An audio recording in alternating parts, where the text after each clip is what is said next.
Good morning, everybody. There we go. Hope you're having a great morning. Been an eventful couple days around here. So today we're going to talk about this kind of weird sacredness that surrounds guitars. It's an interesting one, right? So, like, you can throw away, an old coffee cup. You could throw away a toaster. You could throw away an old vacuum cleaner. You could throw away you could junk a car, right? Um, Scrap a bad lawnmower, whatever. Once that usefulness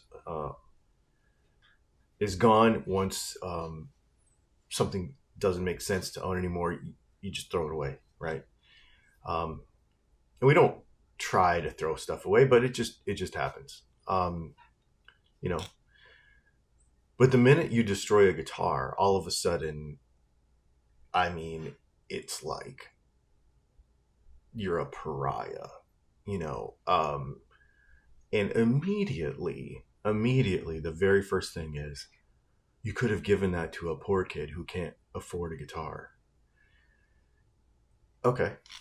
Um, why would I give any kid, regardless of their economic situation, a terrible guitar? Why would I do that?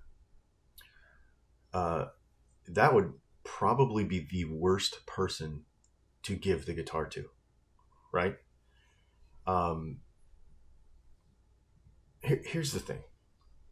Charity, right, doesn't mean taking a problem and saying, here, you deal with it. That's not charity. I think a lot of times we will confuse giving something away with doing something charitable. That's not the same thing, right? You could give away junk, or you can do something for someone that will benefit them. Um, if I have something that's broken and it doesn't work, uh, or it's just plain bad, if I give it to somebody, it doesn't make it generous. Here's a broken pencil. What am I going to do with this? Um, well, you could sharpen it. Okay, but does the person have a knife?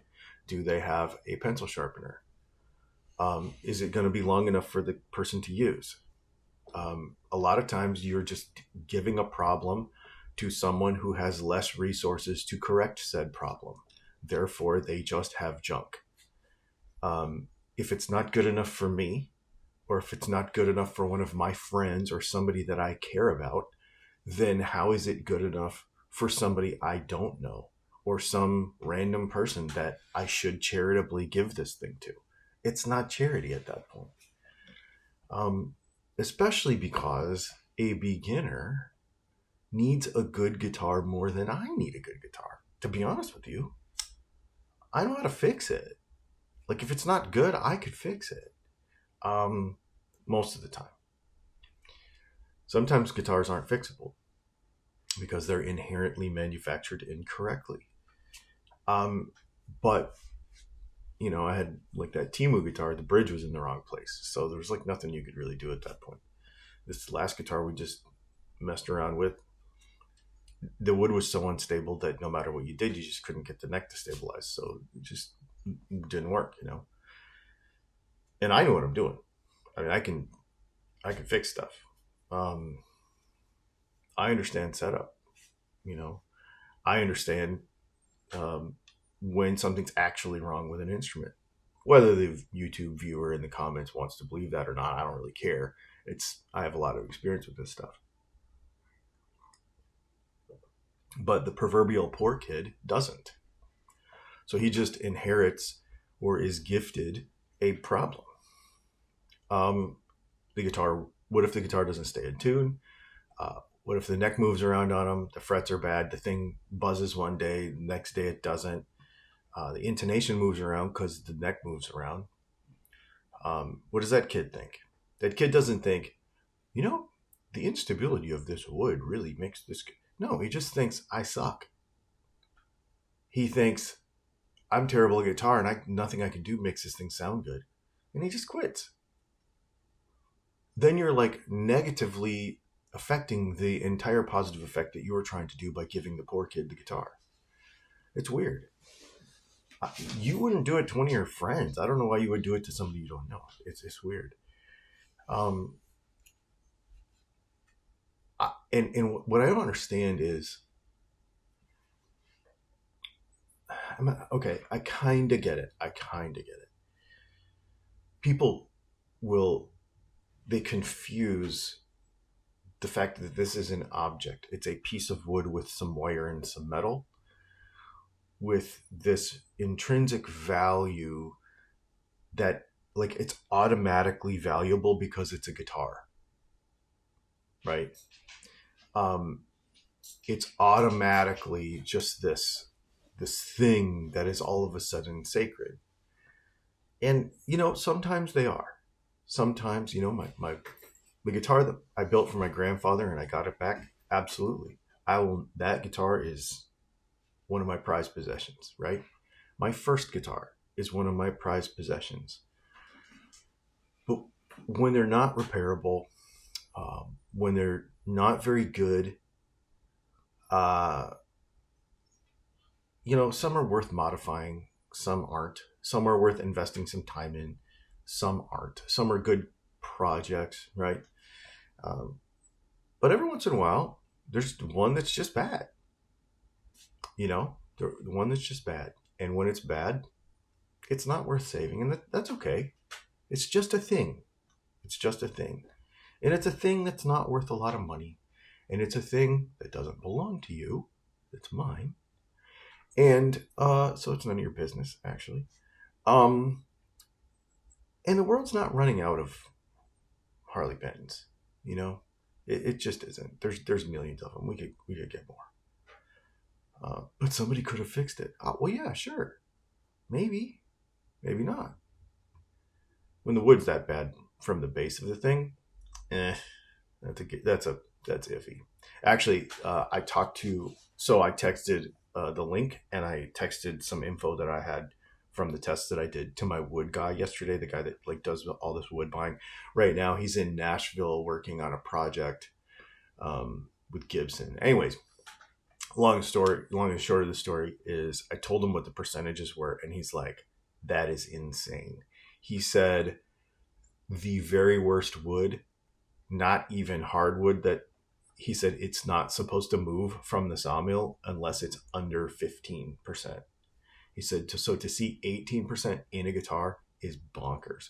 And I said, well, what if I'm off? Like, well, what if I only got one of these cheap Amazon things. What if I'm off 5 or 8%? He said, still, it would be way outside. He said, I think, did he say Fender and Gibson? Well, it's not Fender and Gibson. It's just, he mentioned Fender and Gibson, but doesn't have to do with the brand. People are like, how do you know what the actual standard is? Well, the standard has to do a lot with the finish. So with the stability, but also he said there's a window, and I want to say it was between like 5.5 and 7 or something. If it's outside of that, you can't even put nitrocellulose on it. Even if it's lower, you can't put nitrocellulose on it, and when it gets higher, you can't put nitrocellulose on it, or something like that. I don't remember the total details. I'm going to get more details from him because I want to talk to him about it again. But long and the short of it is, this thing's a piece of crap. And I told him when I cut it, and I sent him a picture, and I'm like, see how it looks like it smears? And he's like, yeah, the wood's too wet. He's like, yeah, it shouldn't have even cut like that.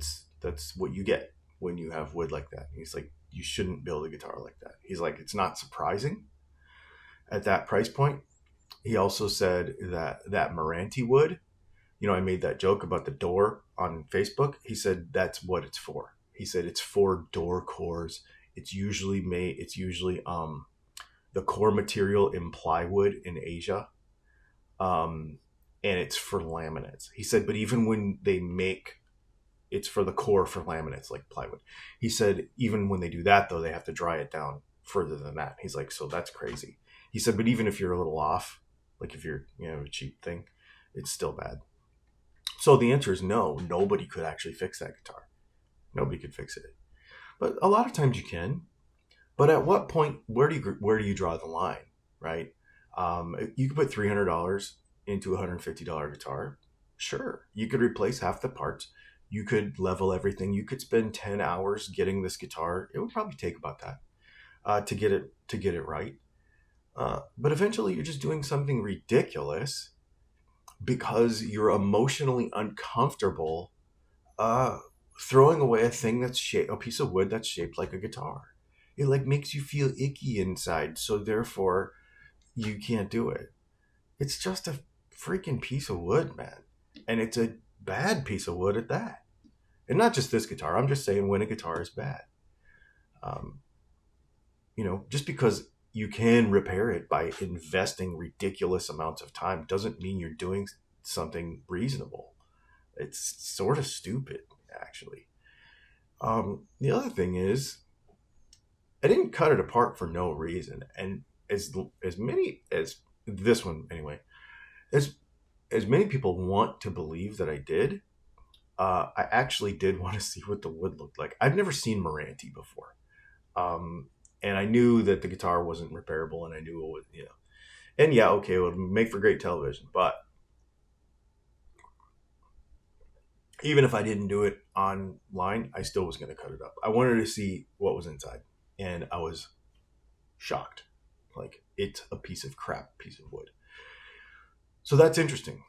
And what you don't know about me, maybe, you may know, some of you do, is that my engineering background is take things apart, blow things up, see what's going on. When I was in the power sports industry, sometimes the only way to test a motorcycle engine was to run the thing until it blew to bits and then pull everything apart and go, whoa, that was a valve spring failure. Okay. Somebody was telling me that I don't have any inventions or I don't have anything. Well, I do. And one of the things is a modified valve spring that'll rev to way higher and not harmonically resonate just particular RPMs, so that we can go from, go to a 14,000 RPM instead of 11. Like that kind of stuff. Like, but you have to blow it up to know. And at least in my world, like, I don't have all the money, like, to model all this stuff. Like, so in our world, we just blew stuff up. We just ran it until we blew it up. Did it cost me $4,000 every time it blew up? Yeah, it did. But I had to know. You got to know. Sometimes you got to know. And I wanted to know what was inside that guitar.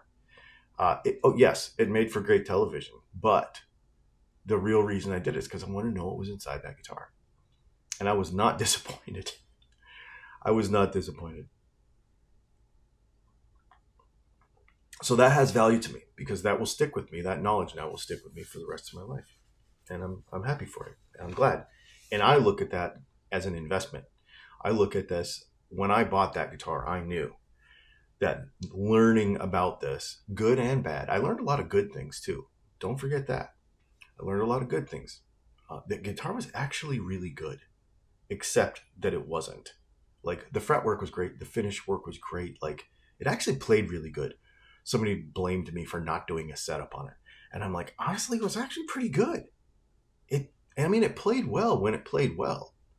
It just wasn't stable. But it was pretty good. It sounded bad. We could put some pickups in it. That's fine. And I was planning to do that. Like, I had a lot of plans for that guitar. But, and then it's not good.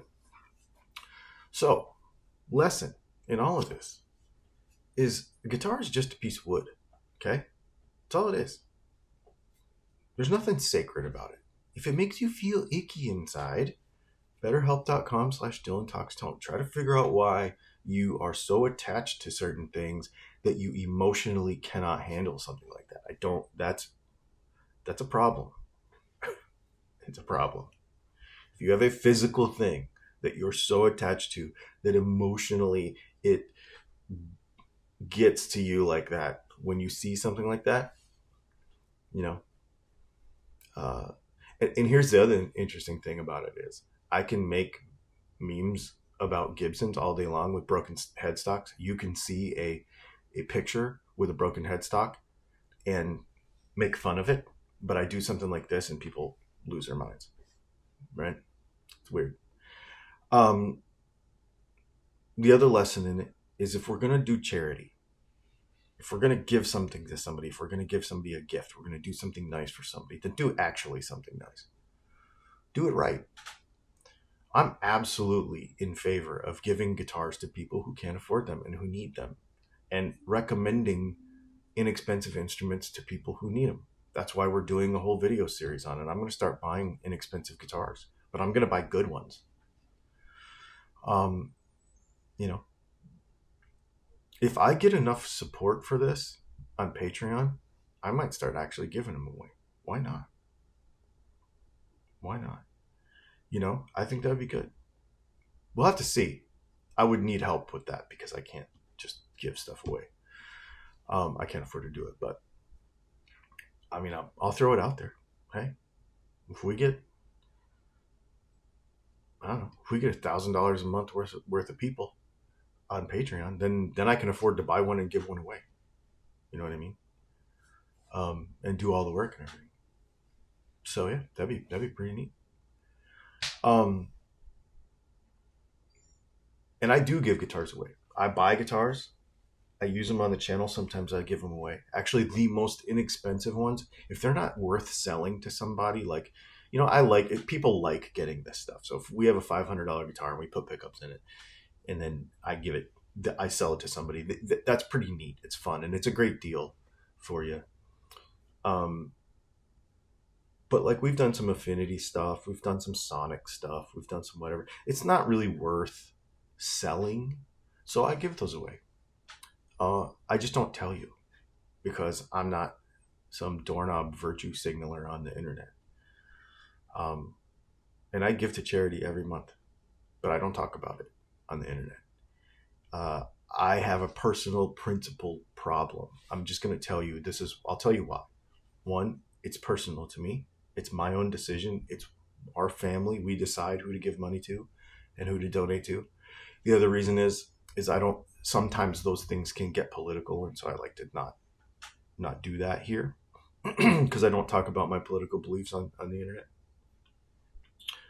The other thing is, you know, or if it's a religious thing or a political thing or a whatever, you don't want to, you know, complicate that stuff. I also don't want to use this platform. You know, I have 100,000 subscribers. We could do really cool things. We could use what I have here to solicit. You know what I mean? It feels icky to me. I want it to be more of a personal thing, right? So if I give a guitar away, you're not going to hear about it. I do. I've probably given away, I don't know. You know, I don't even want to say. But I've given a lot of guitars away to people that need them and people that would really appreciate them. Yeah, I don't even want to put a number on it because, again, it's personal. I don't want to do that, but I do it, and it's fun, and I think you should too. I totally support it, but it should be a good guitar. You know, the goal shouldn't be, look, I donated a guitar.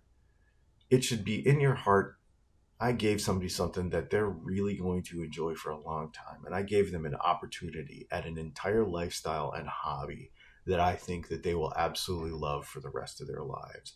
And giving them a piece of trash doesn't do that. It just doesn't do that. It's not about giving something. You're not just trying to find somebody poor enough to appreciate something that you don't want. Right? It's about giving them an experience worth having that they will have, honestly, for the rest of their lives, I hope.